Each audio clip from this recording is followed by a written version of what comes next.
Hello all, in today's video we are going to learn about linked state routing algorithm.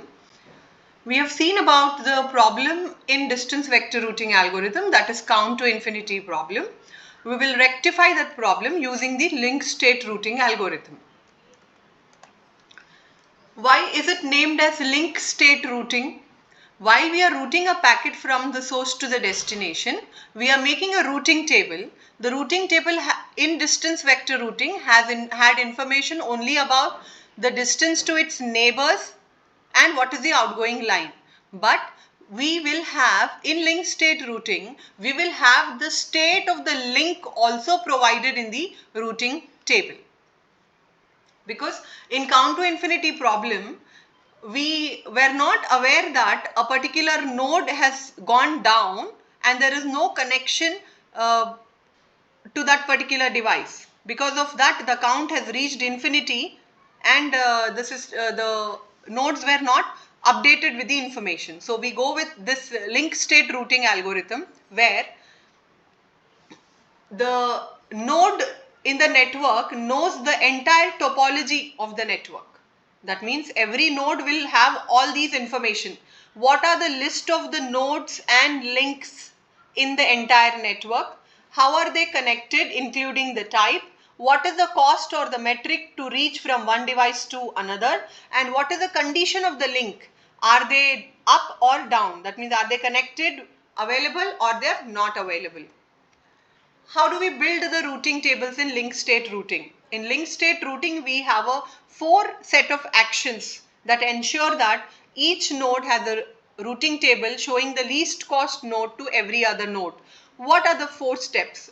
We have to do creation of linked state packets. We create packets called as linked state packets. What does these linked state packet consist of? These linked state packets consist of the information about the link's state. Okay. Then we distribute or do dissemination of these link state packets to all the other nodes or all the other routers in the network. Unlike in distance vector routing, we were sharing the tables only to its immediate neighbors, not to all the nodes in the network. When we are sending these LSPs to all the nodes in the network, we call this as flooding. We are flooding the entire network with the LSPs, link state packets. Then what we do is, after creation of LSP, dissemination or distribution of LSP, we will form a shortest path tree for every node, which shows that this shortest path tree will show you that how can A reach to all the other nodes in the network in the shortest path possible. And then how is this shortest path tree constructed? It is constructed by calculation of a routing table based on these shortest path algorithm. So we will learn first about what is the first step, creation of linked state packet. That means what does this linked state packet consists of? It consists of large information such as the node's identity. The node name is A. The list of links. For example, it is connected to B, C and D. Then a sequence number. Sequence number for what? Not for the node, for the LSP that I am creating. For the link state packet I am creating, I will maintain a sequence number so that I can solve the problem of flooding. Because of flooding, I will flood it to all the other nodes. And if I want to distinguish between the new LSPs and the old LSPs, I can go with the updated sequence number. And then comes the very important factor called as age. Age is the age of the LSP packet. I will set the age of the LSP packet. When the age becomes 0, because every time it is not exactly, but like the time to live field of the packets, that when it becomes 0, it will be discarded. Age will prevent the very old link state packets from remaining in the network for a long time. Then I said we are building the routing. Then I said that we are going to do flooding. What is flooding? After a node has prepared an LSP, it is disseminated to all the other nodes, not only to its neighbor, called as flooding. Then we will go for formation of shortest path tree. How are we forming this shortest path tree? We make use of the Dijkstra's algorithm for forming the shortest path tree, which is also called as shortest path algorithm.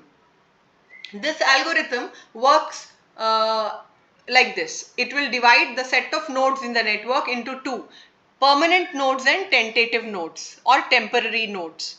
What Dijkstra's algorithm does is, it will find the neighbors of a current node and make them tentative.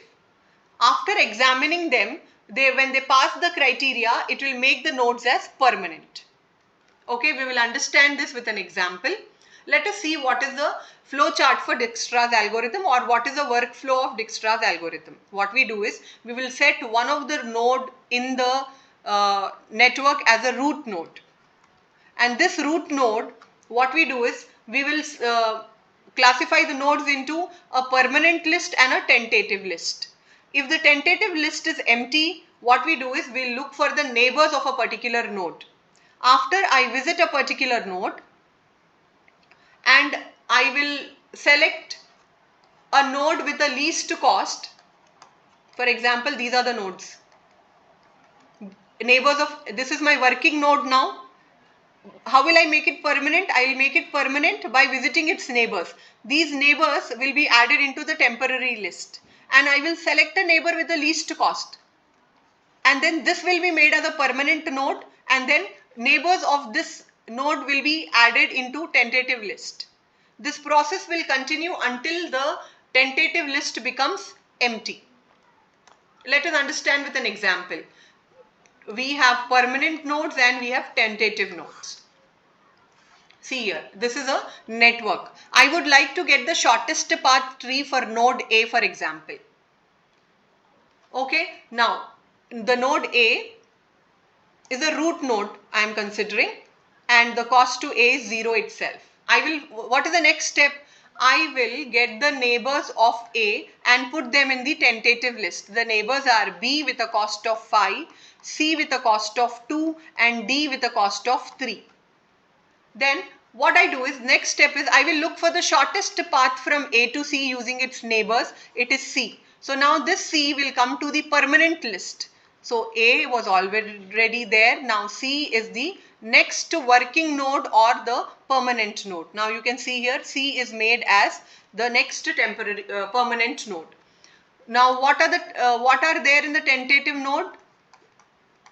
We have B and D. Now among B and D, if I see the neighbors of C, who are the neighbors of C? Neighbors of C are A, which is already visited, B is already there in the tentative list, and the other neighbor is E. So what I do is, I will add the other neighbor of C, which is E, where the cost will be 2 plus 4, 6. Then now this has become a permanent node because its neighbors are visited and the shortest path is calculated.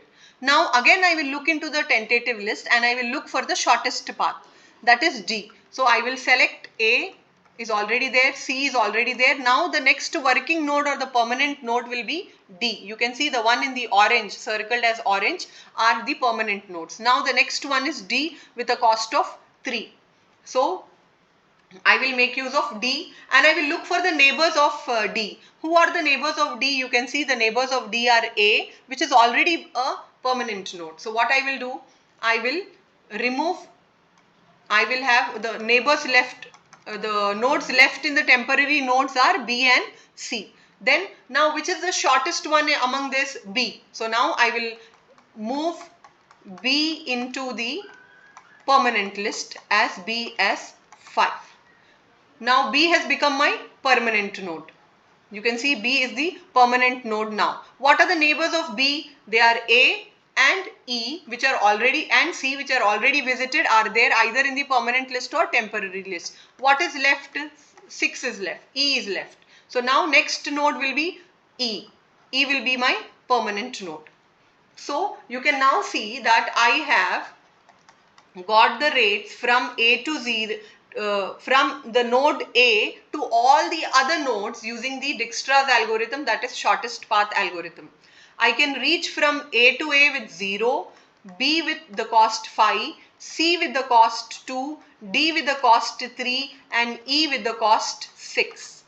So I got the routing table for the root node A. Likewise, I can make routing table for all the other nodes in the network.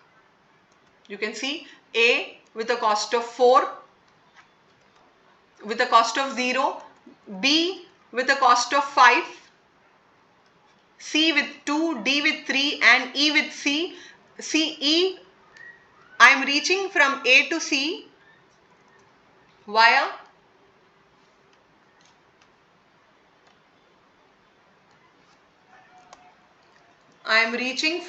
A to E via C. Okay, so likewise I am updating that I am reaching from A to E with a cost of 6 via C. So this is about your link state routing, where we will make use of link state packets. We will make use of link state packets where we will do creation of LSPs, where LSPs will be disseminated, distributed. Those LSPs will consist of the information about the links in the network, whether they are available or not. They consist of the sequence numbers, the age, and we will construct a shortest path tree for every node so that we can route the packets from one node to another in the shortest time or shortest distance possible. So this was about your shortest path routing algorithm called as the Dijkstra's algorithm, which is used in link state routing for constructing the shortest path tree. Thank you.